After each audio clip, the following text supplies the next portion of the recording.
Each year, Microsoft Research hosts hundreds of influential speakers from around the world, including leading scientists, renowned experts in technology, book authors, and leading academics, and makes videos of these lectures freely available.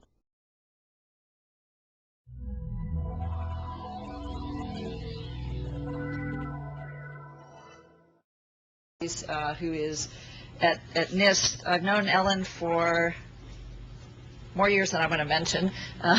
Ellen has a terrific background in information retrieval and has done all sorts of really interesting work. She was a student of Jerry Salton's, who's the late Jerry Salton, who is perhaps the best known information retrieval researcher in the world. So she got a degree with Jerry at Cornell, did a lot of work on document clustering, efficient techniques for doing that. She's smiling, thinking back on a previous career.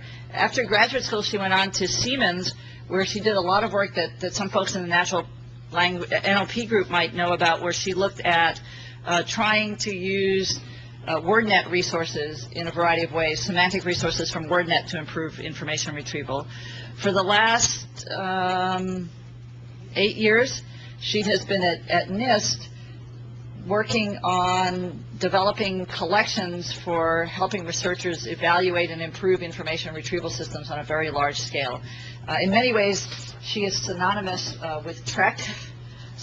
And for those of you who don't know, she'll review a little bit about what TREC is, the kinds of resources that NIST is helping the information retrieval research community collect and develop.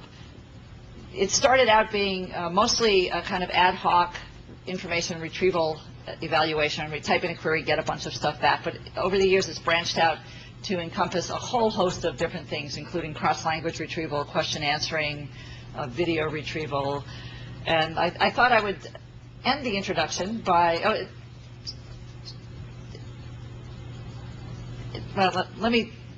our own information retrieval system that does question answering. I asked it before the talk, who is Ellen Voorhees? And it responded, the National Institute of Standards and Technology. So if she ever gets grief from her higher level management, we'll let them know that she is NIST. The second answer was at NIST.gov. It also thinks she is from Siemens. She does Retrieval Conference, and she's Donna Harmon. All of those are actually things that are very closely associated with Ellen. So I think it did a pretty good job of isolating that. What Ellen's going to talk about today is how one evaluates the effectiveness of retrieval systems. She's going to talk partly about I asked her to review some of the older work about retrieval and the NIST environment for doing it. And then she's going to end up by talking about two more recent directions, looking at not just average effectiveness, but effectiveness over a wide range of different queries, and also an interesting new measure for retrieval performance called Bpref that looks at binary preferences and handles missing data very well. So all these folks are coming in. So I'll let Ellen go. Please feel free to ask questions and join me in welcoming Ellen. Okay, thanks very much, Sue. So you can see there, as my title says, I'm going to be talking today mostly about evaluating retrieval system effectiveness. But the title is somewhat misleading because I don't actually want it to be evaluating retrieval system effectiveness. Instead, I want you to parse it as evaluating retrieval system effectiveness. Okay? And what do I mean by that?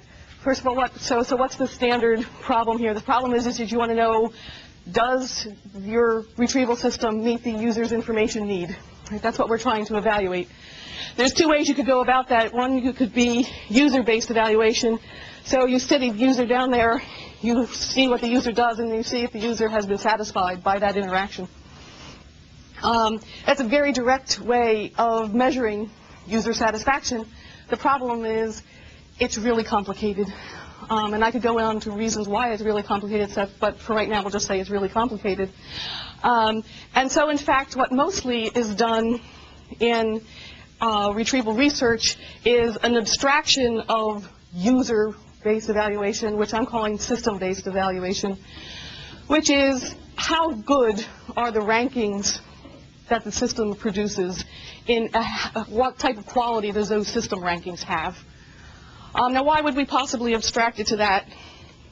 Well, the real reason is it allows sufficient control over all the different variables that are present in trying to deal with user satisfaction and user use of these systems.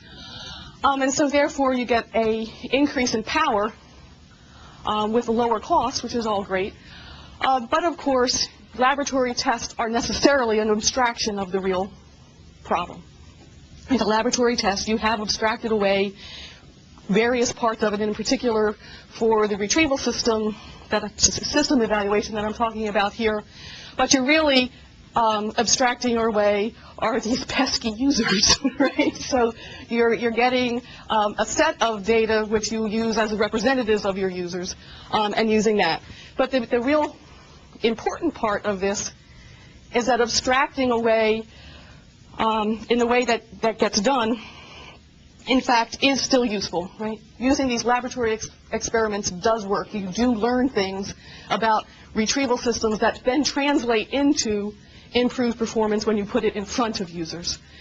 And examples of such things, all the different weighting schemes that have come out.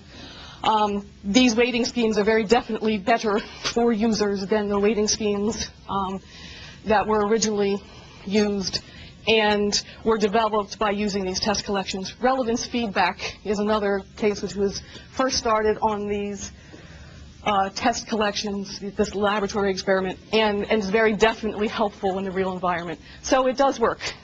It will tell you some things about your retrieval system.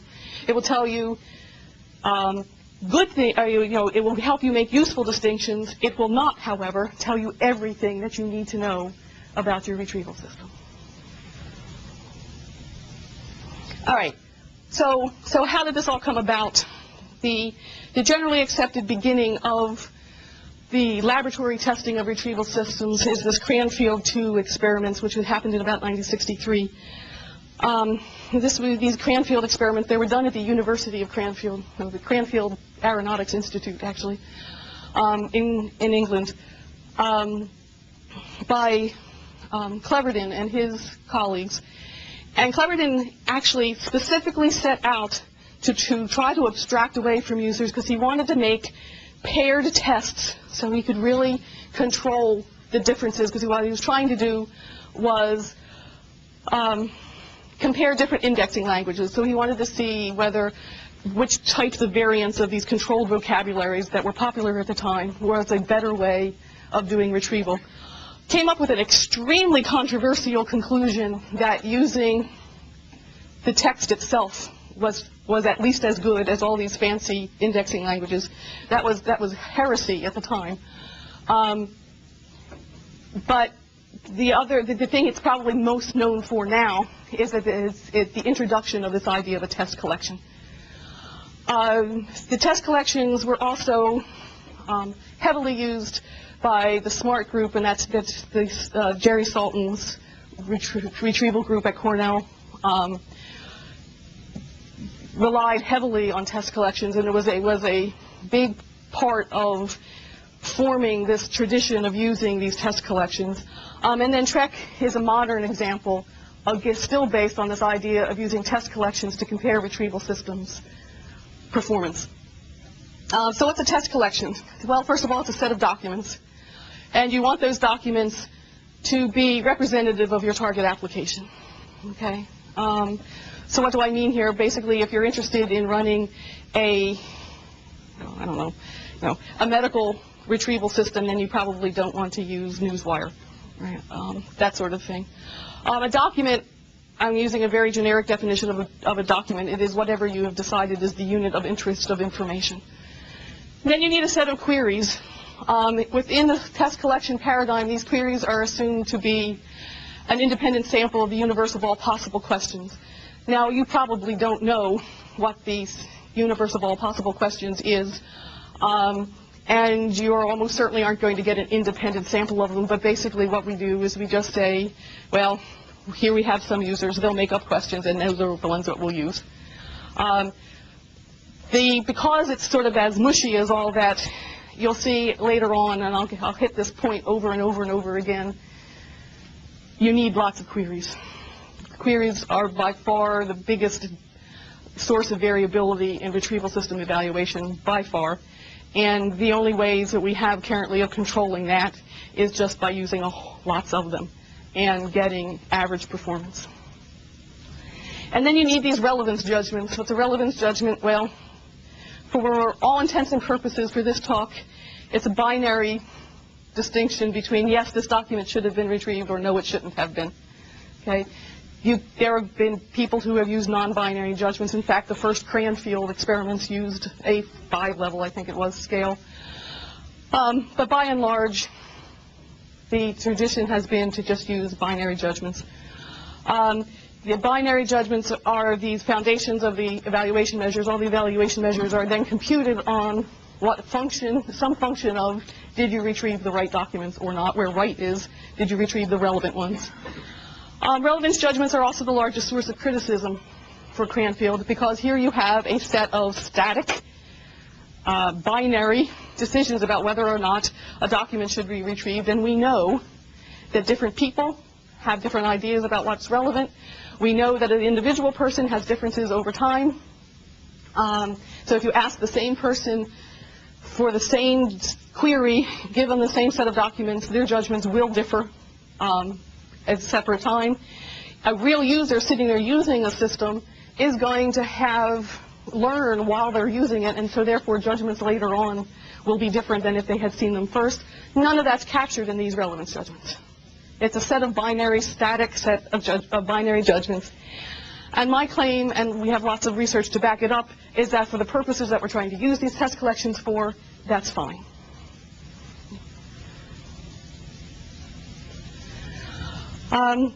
Just again, as part of this overall review, the common evaluation measures, these were sort of the initial ones, also introduced, they weren't introduced, but they were heavily used by Cleverton in his Cranfield experiments. So for a retrieved document set, you have two measures that are usually used. One is recall, which is how many of the relevant documents did you retrieve in that set, and precision, which is of the set that you retrieved, how many are relevant. You need to have both of these measures reported if you're retrieving an arbitrary set, because you can gain any one single one of those measures by just retrieving more or fewer documents, right? If you retrieve the entire set, your recall is going to be really good, right? If you retrieve one document, your precision is likely to be good, depending upon whether or not you can retrieve a relevant document as your first document, right? So you can play games here with recall and precision, which is why you need to report both of them. For ranked retrieval, so ranked retrieval is what's assumed mostly in the community these days, and ranked retrieval means you don't retrieve just a set of documents. You retrieve documents in a ranked list ordered by the system's assumption that the first document is the most relevant or the most likely to be relevant, and the second one is the next most likely, et cetera, et cetera. In principle, you can rank the entire collection that you're searching. And most of these evaluation measures are therefore computed over a ranked list, not just a set.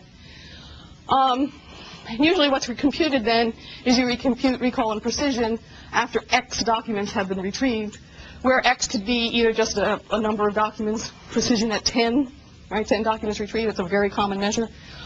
Or it could be X is a number that's required to get some specific value of the other measure. And if you use the famous recall precision graphs, which I'll show you in a minute if they're not famous to you, is computed by making precision a function of recall. Okay. So here is a non-famous recall precision graph. This is not the ones you normally see, so hold on. But this is what a recall precision graph might look like for a single query, 2 different runs. You can see, you can start. Here are the different levels of recall. So this query had, in fact, 11 relevant documents. And you can tell that because these are the values that recall has taken on. It's 1 over 11, and 2 over 11, and 3 over 11. And these different systems did that way. Okay? 9. Okay, sorry. Yes. Whatever it works out to be, so that those are the recall points. All right, my next slide is not the main one, but I'll get there in a minute. Because what you usually have, though, because I've already foreshadowed this, queries, the effectiveness of one query over another varies a lot. And so you don't generally report your effectiveness on a single query. If you do report your effectiveness on a single query, people will laugh at you, right? It just is meaningless, essentially. And so you do average, you report average measures. And once you get into averaging, well, then you've got all sorts of problems in these recall precision graphs, because each different query has a different recall points, et cetera, et cetera. So you also have to interpolate and extrapolate and do all this other sorts of stuff, so that you get, and this is the famous recall precision graph, which you're all used to seeing. By the time you've gotten done interpolating and extrapolating and averaging, they're usually these nice calm curves that slant down, because here you have high precision, right? Everything that you retrieve mostly is mostly relevant, but you haven't retrieved very much of the relevant. And down here is your high recall, low precision normally. So you've retrieved almost everything that's relevant, but you've also retrieved lots of that's non-relevant, and so your precision is low. Just to show you that averaging really does hide a lot, this is a non-interpolated, no, it is interpolated, recall precision graph for 25 individual queries. And this heavy red line here is the average, actually, of 50 topics. I only showed you 25, but because it wouldn't fit on the graph. But anyway, you get the idea. This average effectiveness really hides a slew of variance. And this will be a theme in my talk over and over again, because it's what makes evaluation hard. It's what makes trying to do user studies hard. It's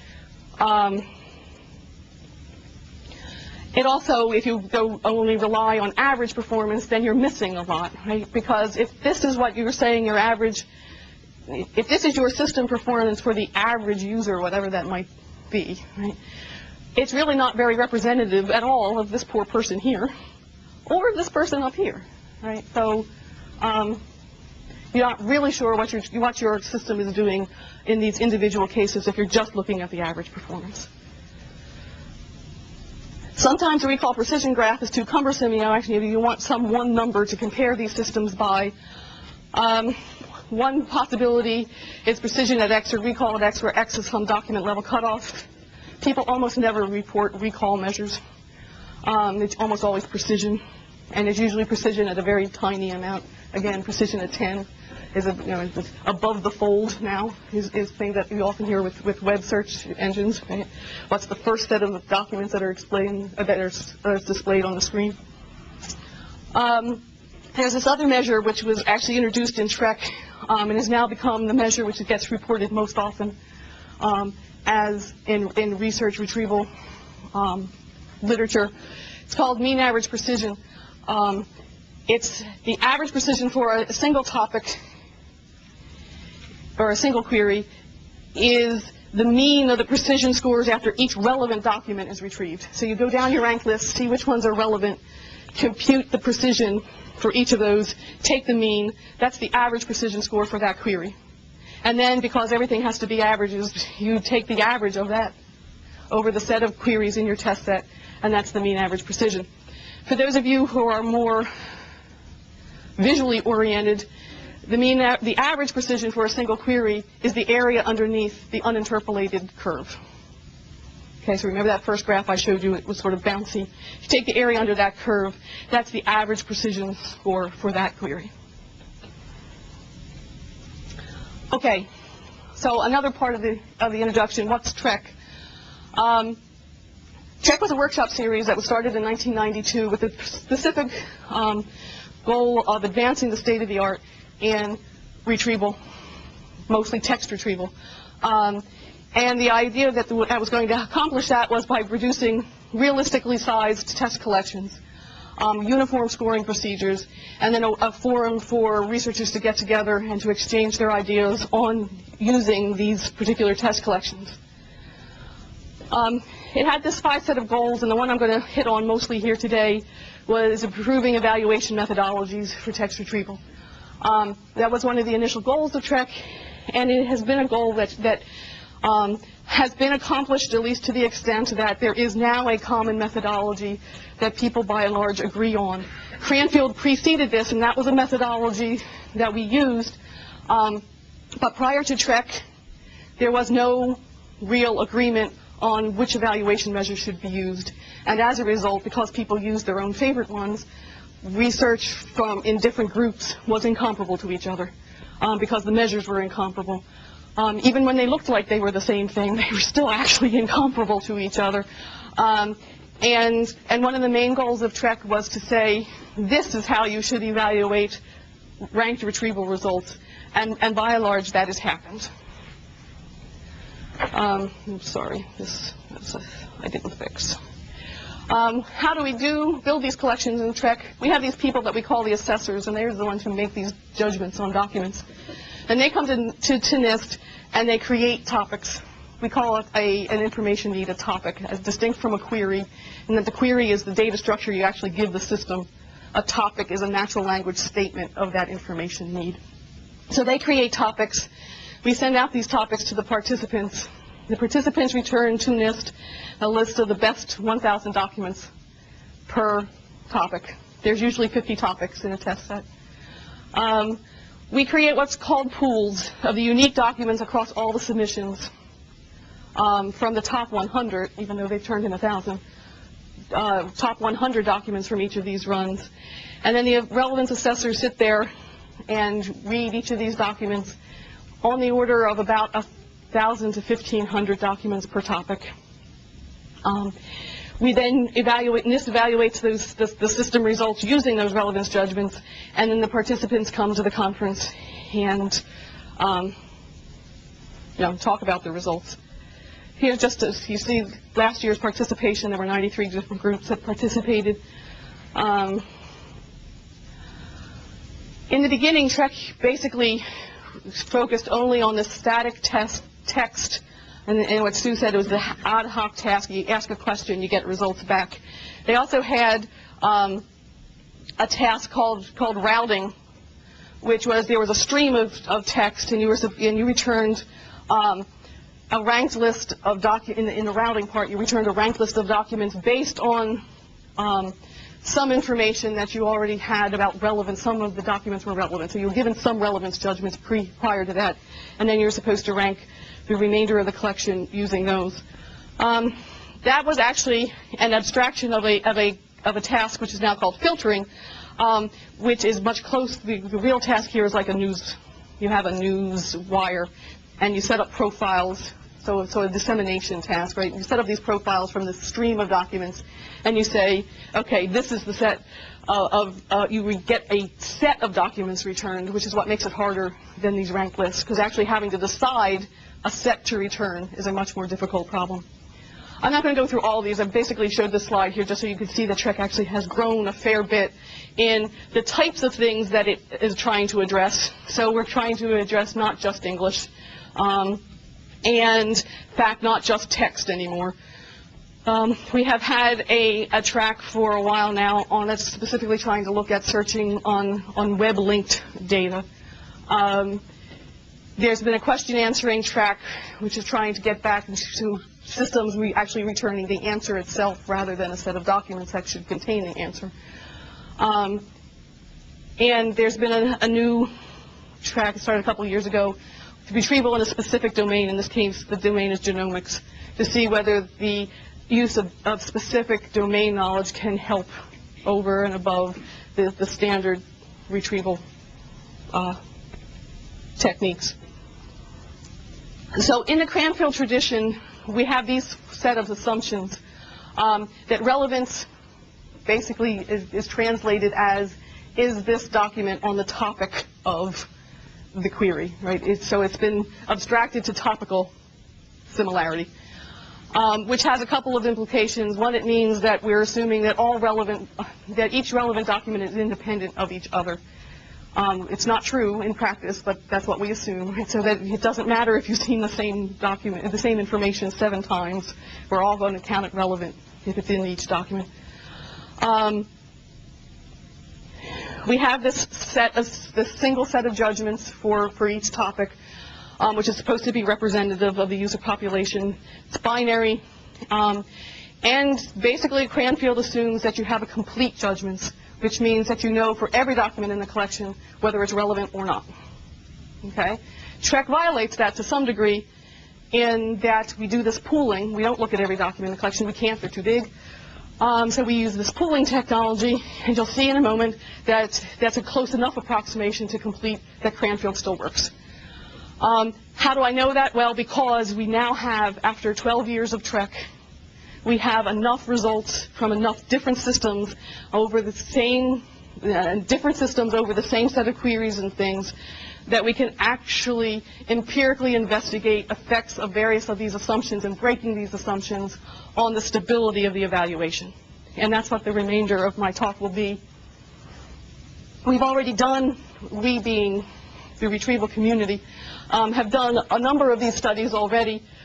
One of the first ones using the TREC results, it had been done earlier with smaller collections, but this was repeated on the TREC ones because the TREC ones were much bigger and had many different systems, was to actually see whether or not this fact that we're using a single person to judge the relevance for a query, whether that affects the retrieval evaluation, right? I told you earlier that we know that there are different people. If you ask different people, they're going to give you different relevance assessments. Right? And yet, here we are basing our entire evaluation on this one person's judgments. How does that affect the evaluation? Basically, we can show that, yes, it does affect the evaluation and that the absolute numbers of the scores will change. But Cranfield was never intended to be absolute numbers. It's always comparative. You're comparing one system to another. And in those cases, the comparisons are stable. Right? So you can change the assessors, and in fact, in the experiments that I did, I changed the assessors, I changed which evaluation measures I was looking at, I changed which collections we were using, and it was always the case that while the absolute value of the measure would change, the comparative performance was stable. Okay? Justin Zobel in 1997 also did an investigation of this pooling. Okay, so now we don't have complete judgments. We're only using partial judgments, and we're assuming that everything else that wasn't looked at in these pools is non-relevant. Right?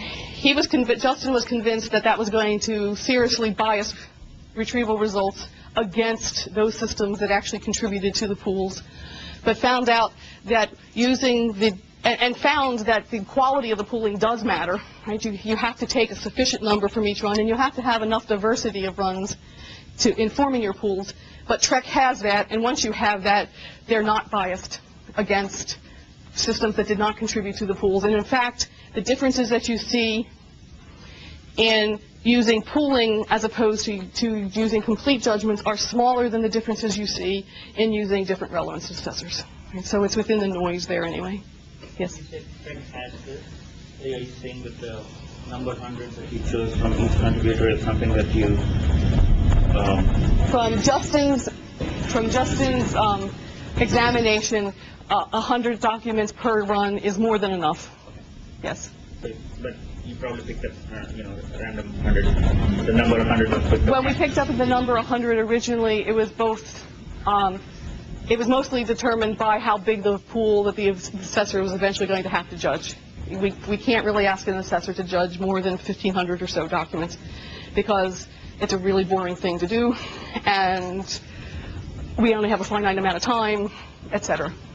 But you also have lots of systems. Right, and that's important. There's very many systems contributing to that. So on average, what, like 30 systems, 40 systems? For the old ad hoc collections, it was around 30 or so. For many of the collections on the other tracks, it's been smaller than that. Anyway, a couple of the others, just so you see the sorts of things that people were looking at. Different grades of relevance, so say something is highly relevant versus not relevant versus not relevant, so this is getting away from binary. That actually does make a difference. So you have to know, if you want to try to incorporate that in your retrieval evaluation, you have to know what it is your final target user actually is going to be looking for. Right? So, because what these experiments have shown is that if you have a user who you know is actually interested in only highly relevant documents, you want to use different algorithms than if they want all relevant documents. We've also looked at, and most of this stuff here you see is work that I've done with Chris Buckley, and in the spirit of full disclosure, I should probably say that Chris and I are married. So we've looked at measures, and one thing I wanted to emphasize here is this mean average precision measure, which was introduced in TREC, actually was introduced by Chris, is a very stable, informative measure. And I'm emphasizing that because you'll see in later work, I'm going to compare these measures to mean average precision. And the reason that we're comparing it to mean average precision is because right now, that's the best measure we know of. It's not necessarily the only measure you ever want to use. I'm not saying that. But in terms of retrieval research, system research, it's the most informative and the most stable measure that we know about. P of 10, precision of 10, first 10 documents retrieved, is a highly intuitive measure, right? You know precisely what that means, but is in fact a fairly unstable measure, and averages poor because it averages poorly. Okay. Yeah, let's get that. I'm getting too much time here. Okay, so what I wanted to talk about here today, finally, is two of these other investigations that we've done more recently using this huge archive of TREC results. And one is that we looked at what happens if you don't just use pooling, which are a very close approximation to complete judgments, but what happens if you have nowhere near complete judgments, right? What happens if you only judge a very tiny fraction of the collection? Is Cranfield stable to that? And then also I want to talk about moving beyond this average performance. Okay, so why would we want to move away from complete judgments? Mostly we want to move away from complete judgments because we would like to build larger collections. And we would like to build the current collections that we're building cheaper than we're currently building them. Right? We have shown in TREC in the past, or at least that going from the collections that were available before TREC, which were which were roughly around 2 megabytes of documents, to the TREC size one, which is about 2 gigabytes of documents, that size does matter. Things that worked on the small collections didn't necessarily work on the larger collections. Things that didn't work on the small ones actually ended up working on the larger ones because you had more data, there was more room to maneuver there. So size does matter. And yet we're not likely to be able to get relatively complete judgments for these larger collections because you aren't going to be able to get to the diversity of different runs that you would need for the different systems to get a large enough fraction of that collection to judge. And frankly, NIST is not going to be able to increase the assessor load much greater than it already has. Right? So something has to give here if we want to actually build a collection which is significantly bigger than what we currently are doing. And current real collections out in the world are significantly bigger now than the 2 gigabytes that TREC has as its standard size. Okay. It also might be the case that we'd be able to use this for dynamic environments, right? A collection in which documents come and go is never going to be served by a collection which has a static set of documents. And part of the problem with a dynamic collection is you also have these imperfect judgments that was called by Falzi Khan and one of his students at SIGIR 2003 had a poster in which they call this imperfect. It means that there are now, that the relevance judgments contain judgments for documents which are no longer in the collection. Okay, now how does that affect the environment? So the environment that we used in exploring what's the effect of having incomplete judgments, we assumed the ranked output. We were assuming again still that we were going to compute over an average. We can compute the average effectiveness over a set of topics. We used 50 because we were using TREC collections. And we looked at 3 different measures, current measures. Precision at 10, a measure called R precision, which is what is the precision at R documents retrieved, where R is the number of relevant documents. That's a measure which is a single cutoff, but has actually been shown in past work to correlate very well with mean average precision, where mean average precision is based on this whole area underneath the curve, everything, right? It contains a whole much more information than R precision. but our precision has actually been pretty informative. So we used those 3 measures, and then we also looked at this new measure called Bpref. And Bpref stands for binary preference. The idea behind this measure was we wanted to build a measure that only relied on judged documents. All those other documents, all those other measures, since it relies, they're computed from the ranks of the relevant documents, any document which is not judged is assumed to be non-relevant, and so by effect you actually are still incorporating those as non-relevant documents. What we wanted to form here was a measure which was based solely on judged documents. And the basic idea is to assume that a relevant document is always to be preferred over a judged non-relevant document, and count how many times a judged non-relevant document was retrieved earlier than a judged relevant document in the results. However, you have to normalize this, because if you just use raw counts, you get horrible effects in your averaging. So topics with many relevant documents completely dominate everything, and so you have to normalize. So the actual definition that we used is given here. I don't think I'm going to go through that. Basically, as I said, the intuition is that we're counting how many times a relevant document, a judged relevant document, is retrieved before a judged non-relevant, normalizing by the total number of relevant documents that were in the collection. And I think I've just talked about this too. How much does this depend on having pretty exhaustive relevance judgments? I'll get to that. Okay, so again, let me emphasize here, the Bpref score is completely unaffected by the unjudged documents. So you have a set of judgments, you can double the size of your collection, and the values of these measures will remain exactly the same. Okay. Okay, so the experimental methodology is what we did was we evaluated a set of runs using each of these 4 measures.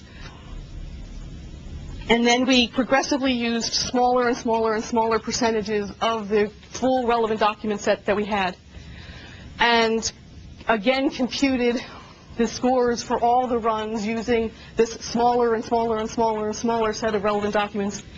And looked at how the rankings of the systems now. Right? So we took the system that got the best score, and that ranked 1, and the system that got the next best score, it ranked 2. Looked at how those system rankings compared as we made smaller and smaller and smaller sets of relevant documents.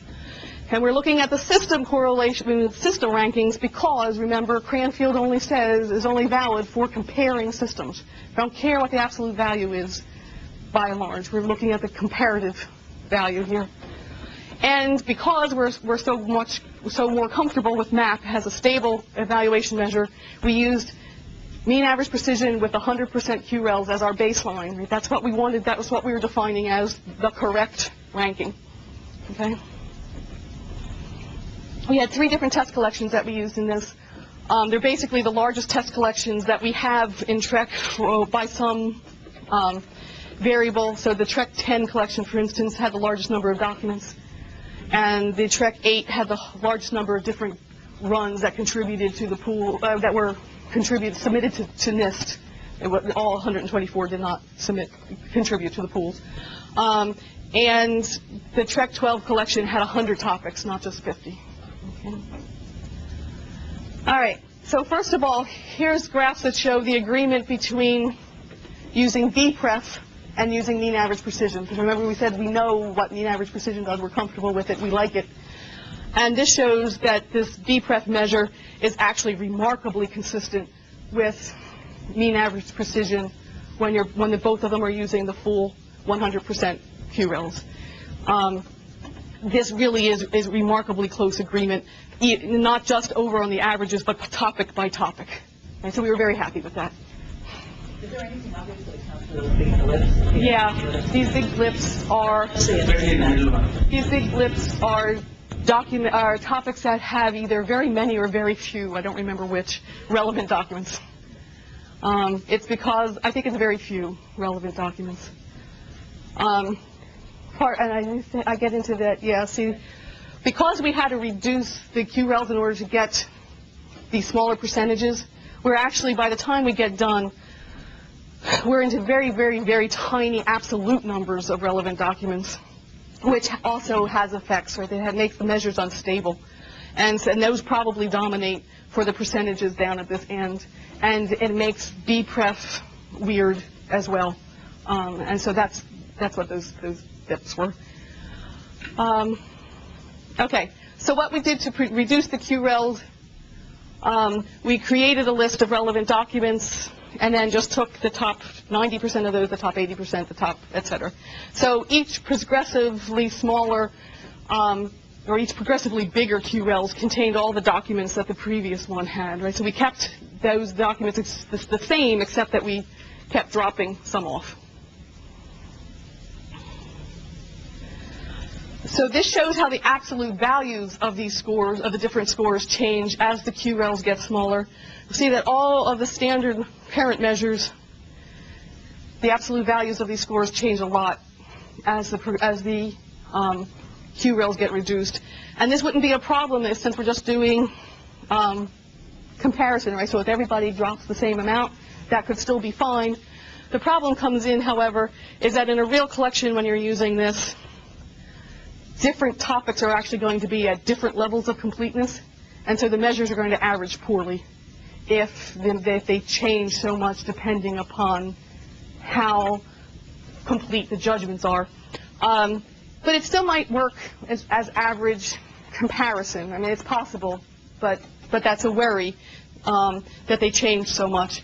You'll notice that Bpref, in fact, increases as it gets very tiny, but it stays the same for a much longer period of time. And this is the Kendall correlation for the system rankings for these different measures as the QRELs are reduced. And you can see Bpref is a much more stable measure. Mean average precision, which is the one in red, it stays for TREC 8, which was the best of these, by the way, of the three collections we looked at. Mean average precision stayed within what I consider the noise, which is above 0.9, fine until about 60%. Right? If you used up to 60% of the QRELs, 60% or greater, you had essentially the same as using up the full ones. But then it goes down pretty quickly. Bpref stays for a much, much longer period of time.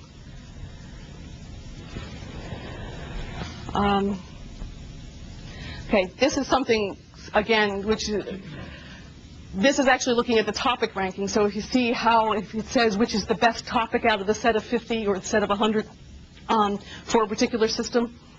And again, you only really care about this because of the averaging issues. But again, Bpref stays more stable longer as the completeness of your relevance judgments gets smaller and smaller. There's also this problem I said of imperfect judgments. Do you want something to drink? Actually, yeah, I was asked before and I said no, but yes, water's fine, thank you. In a dynamic collection, there are going to be some of these documents which are marked relevant but no longer appear in the collection. And so in order to assess that, we did the same thing here, and we randomly eliminated documents from the collection, but kept the system rankings exactly the same. So the systems now have documents that don't appear in the collection. And for the collections that we have, at least, there's essentially no difference at all. This is not a big problem for the Cranfield evaluation. For any of the measures, you can lose up to half of your document collection and you're still basically the same. So the particular problem of having these phantom relevant documents isn't an issue. So you're losing 50% of the document collection, but only a tiny proportion of the relevant documents? That's part of that's the main issue, yeah. Right, so we made sure that there were relevant documents that went missing. And in fact, I actually think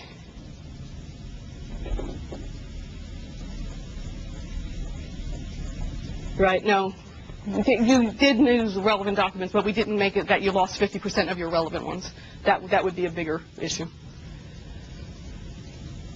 Okay, so for the completeness, the main thing I want to say here is The current evaluation methodology isn't likely to scale to much larger collections. Well, by this I mean, thanks very much. Okay, thank you. By which I mean we aren't likely to be able to get judgments for collections much bigger than the current 2 gigabytes or 100,000, about a million documents. All right.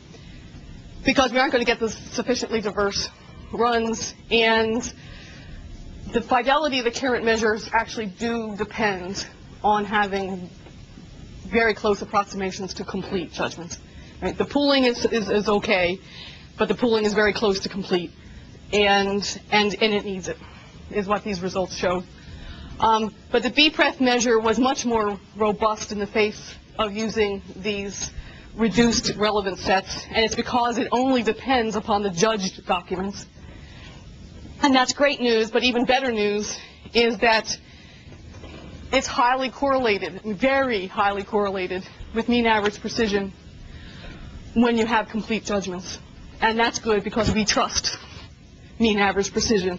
And if Bpref is giving you the same results as mean average precision, then it's a very strong evidence that it's probably a good measure. It's a measure which reflects the same sorts of things that mean average precision is reflecting. There are some issues, though, about building pools. What do we know about building pools for Bpref? Well, we don't know much. But of what we looked at in this past TREC stuff as part of this investigation, the way that we currently built the pools is fine. Okay, so we didn't have to do anything special to get to the set of non-relevant documents that was needed to compare. I mean, in order to be a valid measure, what you actually have to do is you have to have an unbiased sample now of not only the relevance, unbiased towards systems, of not only the relevant documents, but also the non-relevant documents, which we've never worried about before. And this is not a claim that we know what we're doing. It's just so far it appears that what we currently do in order to build pools, it doesn't appear that that's a problem. But we need to look at more carefully at what requirements there are. Yes. What would be great is if you can say make the pool smaller? Right. I can't answer that question right now. In fact, Donna Harmon, who's my boss at NIST, asked me that question just the other day. She said, okay, so here we have all this stuff we want to do. Can we make our pool smaller and just use Bpref? I don't want to commit myself to that yet because we don't know how it's going to affect these non-relevant documents now, right? When you take the top X results from each run, you're getting an extremely biased sample of non-relevant documents, right? It's very close. Really, as long as the systems are doing anything at all reasonable, you're getting those documents which are the most close. Now, my guess is that's actually a good thing. But until we investigate more, I don't really want to muck around with our pools. And so I know of no reason why we can't, and that was part of the goals. But I want to do more study first. What would you do more? I don't know yet, which is why I haven't done it. but stay tuned. Any other questions? Yes. You never know what the complete set of the document is, but you know where in the graph you are, like how many, what's the percentage missing. So you may be very well to the end where it's unstable. Right. The way that has been looked at is by taking the normal pooling process and then judging more, going deeper. So going even deeper so you're right, we'll never know what the complete set is because we have never judged an entire TREC collection, and we never will. I'll tell you that right now. But what several people at this point have shown, both at NIST and Justin Zobel and a couple others, that the place that those relevant documents that you're missing, it's extremely unbiased against system. And it's extremely biased towards topic. So those topics that have lots of relevant documents are going to have even more relevant documents if you keep going, right? So there are topics which just have lots and lots of relevant documents, but because you already know that they have lots of ones, the ones that you're missing aren't a big issue. But you're right. We do not have a definitive answer for what percentage we're at.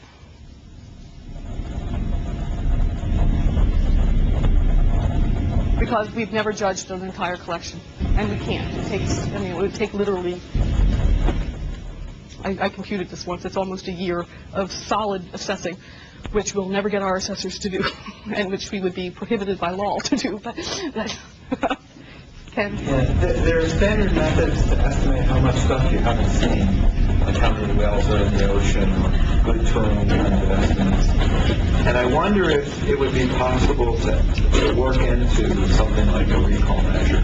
What's the probability that it is a relevant document that nobody ever sees? And it would probably not change any of the rankings, of course, but you could sort of work out how much uncertainty is based on that. Do you know what I'm saying? I know what you're saying. I was trying to think if I knew of anybody who actually looked at that, and I don't think I do. Because the other issue here is that relevance itself is such a amorphous concept. So we could do that for, assuming that we still have the same. It's one of the criticisms that TREC has gotten over and over again is that we aren't computing absolute recall because we're pooling. And my answer to that has always been there's no such thing as absolute recall because it depends upon who you ask anyway, and that these are close enough approximations. But we could estimate it, yes. Okay, how about I go on to the next thing, and then, because we're running short of time. So remember this picture from before. Averages really does hide lots of stuff. So we had the retrieval, in last year's TREC, we had a track called the Robust Retrieval Track. And the goal there was to try to get people to focus on those topics which actually did poorly. All right? And because the idea here is that in a real operational setting, your user doesn't care about what your average effectiveness is, right? Your user cares about the effectiveness that he or she is seeing right now. And they'll be a very happy one if they were one of those users that were up there, and they'll be very unhappy, and they will remember if they're one of the ones who received absolute junk, right? So we wanted the systems to concentrate on trying to get better, less variance in the retrieval runs, but not less variance just by making everything miserable, right? By keeping the bar high and getting the low ones up. We did this by having 100 topics. 50 of them were old topics which were known to be difficult, okay? And 50 were brand new ones just to act as a control. The two main results of it, and it was only the first year it ran, and so new tracks always have some issues to work out, but the main results from last year was, first of all, if you optimize average performance, what you're really doing is making your best topics better. Every system had that. And if you think about it mathematically, that has to be true. Right? The best topics have these scores in like the 0.2s and the 0.3 ranges, and your poorly performing topics have scores in the 0.0001 range. And for it to ever affect the average, right, it has to increase just phenomenally, and it doesn't. So that's the one problem. So we introduced 2 new measures that tried to emphasize these poorly performing topics. And we discovered that, yes, we can produce measures that emphasize these poorly performing ones, but because there is so little signal there, they're inherently unstable measures. Right? Because each of these numbers that you're talking about are so tiny, you never actually see the differences between systems that you would need to have confidence that the difference is real. Do you know why it is known to be difficult topics? If I get to it, I'll have a partial response to that, but no is the short answer. The 2 new evaluation measures that we used, one was just to count the number of topics that had no relevant documents in the top 10. Right? This goes back to using precision of 10 as your measure. It's a very intuitive definition of this was not a good topic, right? But it's also an extremely coarse measure. The other measure was the area underneath the mean average precision versus X curve, where X is the number of topics that you're computing your average over. This is a very unintuitive measure, but incorporates a lot more information. And let me just show you here. Here's a plot of mean average precision versus X for 0 to 15. So remember, this X is the number of topics you're computing your average over. And you can see that, in fact, systems do very differently depending upon which particular value of x you happen to have chosen, which is why we didn't choose a particular value of x. We concluded it would be over the entire curve, well, limiting it to 1/4 of the total number of topics, because we wanted to concentrate on the poorly performing ones. Just to let you know that these measures are very different from each other, right? So they're measuring completely different things, at least by as far as you can tell from which systems rank best by this particular measure, right? So they're in fact the correlation on the old hard topic set between mean average precision and the percentage of topics with no relevant in the top 10 is no better than chance, according to this data. So they're measuring very different things. The problem is that the measure is unstable. And I won't go into how we computed that, but you can just see here the two new measures. The error rate of these two measures is like 3 times that of the old measures. And the sensitivity, therefore, where sensitivity is how big of a difference do you need to be confident that your difference is real. You can compute it, and it comes out to be, for the data that I had, the percentage with no relevant in the top 10, you needed a difference of 11 questions in order to really be confident. And you very rarely found that difference in the data, right? And for the area measure, you needed a difference of 0.025, and for the old hard topic set, you never saw that difference.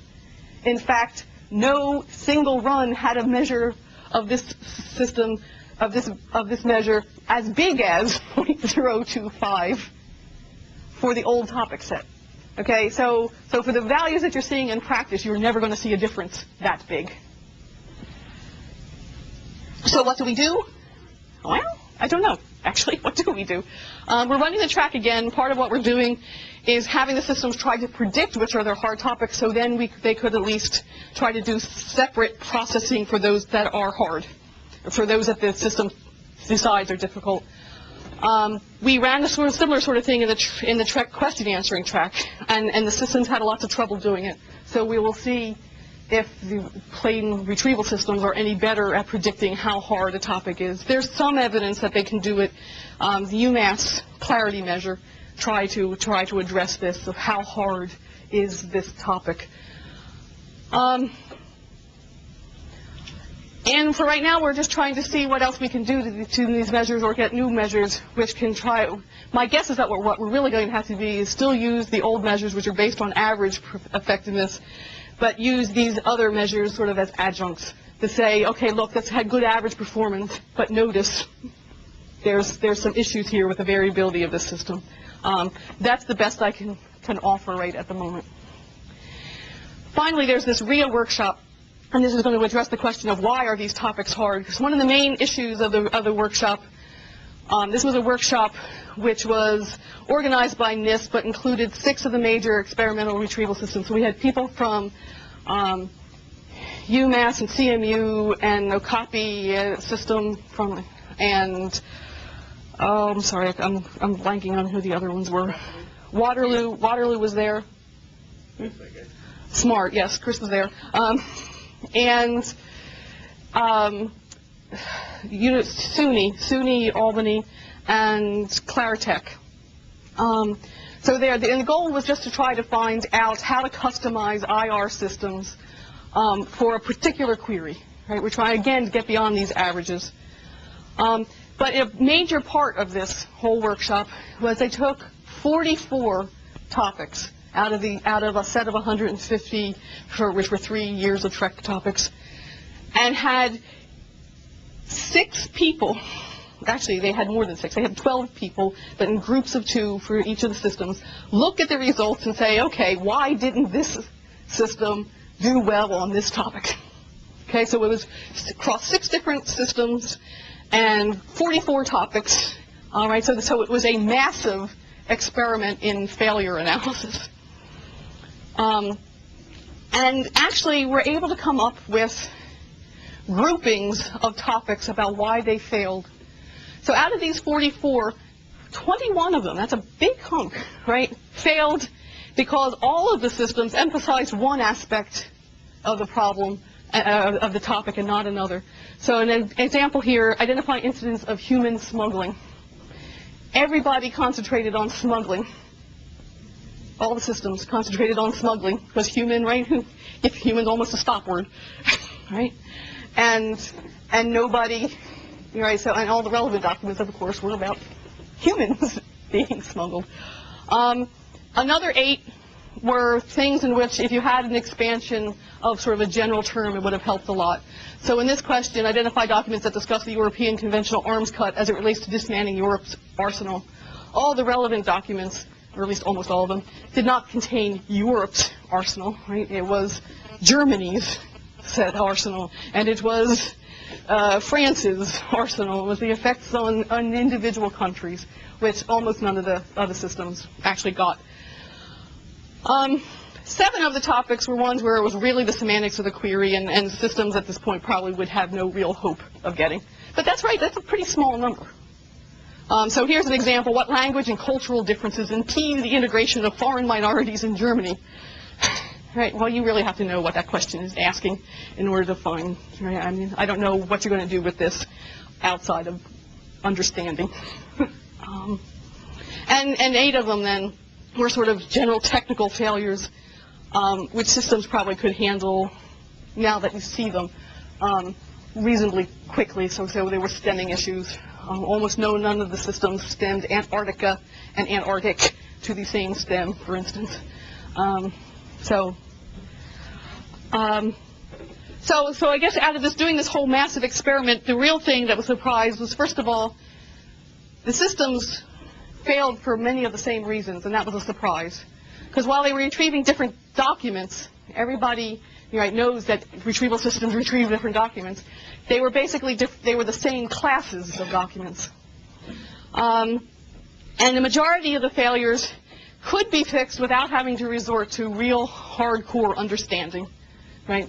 I mean, it would take work, but you don't actually necessarily need understanding, these results suggest. Okay, and that's just my conclusion slide. Right? Cranfield has served us well, continues to serve us well, but there are still things that we need to do more. Okay.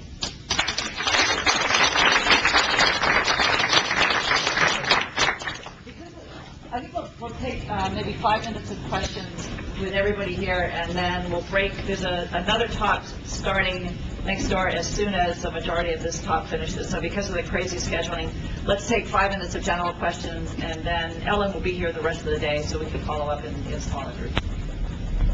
Yes. So addressing this issue that you brought up about larger collections and web searching, I mean, it seems to me that if you're trying to evaluate retrieval on web-size collections, I mean, you sort of have to abandon recall and just rely on, say, precision at 10 or 5 or some number. And I mean, naively, this is relates to the question. The issue you had about how do you produce that many relevance judgments and so on. So I'm not in the field, and so my naive take would be that you evaluate the relevance after the of the retrieved results. Right. Because you can't annotate your entire. You aren't going to be able to do that. So there's a couple of things there. One is, if you are absolutely certain that your user model is such that the only thing that matters is precision at 10, then yes, that's what you should be evaluating over. However, that's a pretty strong statement, is that you're sure of that.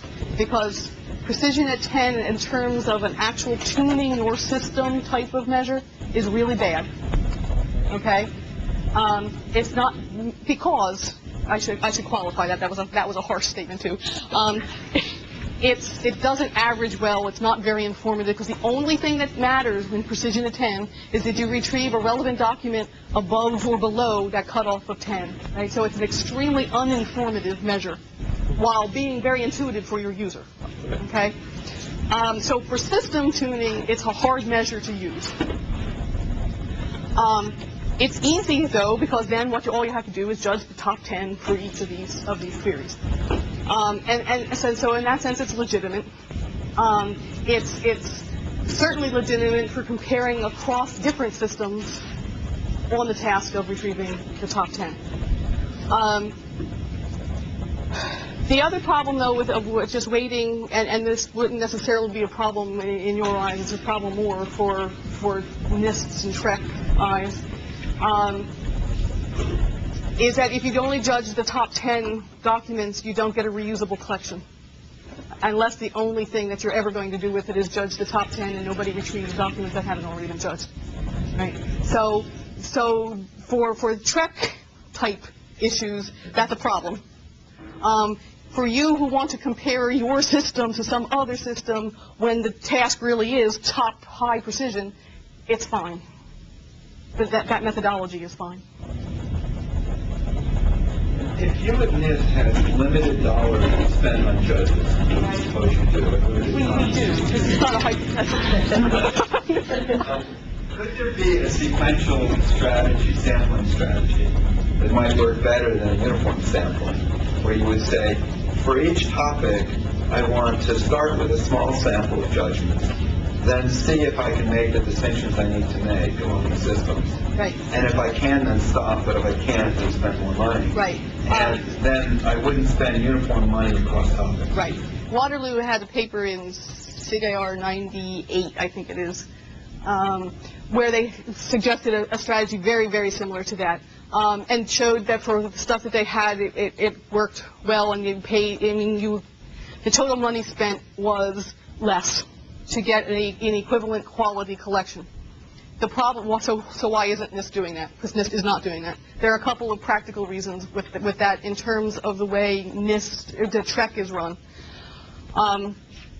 Number one, I'm afraid of biases. Right? It's much, much, much worse in terms of retrieval system evaluation to have a collection which is biased against the system but is complete.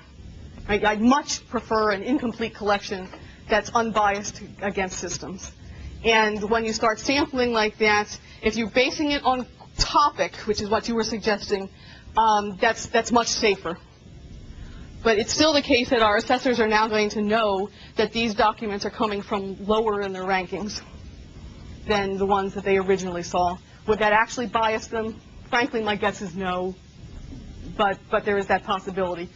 The other issue of why NIST hasn't done it is two. One, it's very much more difficult to do operationally. I have to keep track of how many documents have been judged in each and what's the current scores and is that good enough, and right, so logistics gets hard. But also, NIST is a part of the Commerce Department, which is supposed to represent all of the companies in the U.S., and I'd have a really hard time explaining to somebody why their documents weren't being judged when this other person's were. Right? So we have to be very, very scrupulous in whose documents get judged, just as a practical issue. Which again doesn't matter so much if you're doing it by topic. It does if you're doing it by group or by run, which was another suggestion. Actually, the by run was the Waterloo suggestion. The by topic was of Justin Zobel's in his papers suggestion. I'm going to stop it now. Any other general questions? Yes, please. We'll let Sandra answer the general questions. So this is duality between topics and systems, right? Like just as your topics are testing the system, Right. Your systems are actually testing the topics. So if your topics are not giving any discrimination, so coming up with new measures to compare the system, one option is to just drop the topics. Okay. Last topic that we had on what are, how are people in Germany to the minorities. Right. I think about it and said, it's like saying, how do you achieve world peace? I mean, like, and sort of. Well, no, okay, I don't think that we should just throw away topics for which nobody did well on. Because, in terms of a test collection, yeah, they're not very distinctive, right? But it might be the case. We want these to be reusable, right? And eventually, our hope is that technology will improve, and maybe eventually somebody will be able to do well on this. So I don't want to just wholesale throw out topics just because score. The assessor who created it found documents that assessor thought were relevant. I mean, that doesn't, I haven't, for that particular question at least, I don't think I've had other assessors try to do it. But when the failure analysis happened, it was not the case that those researchers who were looking at it said, this assessor is just crazy. So I mean, that's something. So yes, humans, by and large, as much as they agree on anything, could agree on that one. It's just that the way the topic was phrased, right, it really requires sort of understanding the natural language does to get at what it's really asking for, right? Because none of those words really get to what it's really asking for, right, individually at least, or even in small pairs. There are some topics which I'm not happy about. Let's put it that way.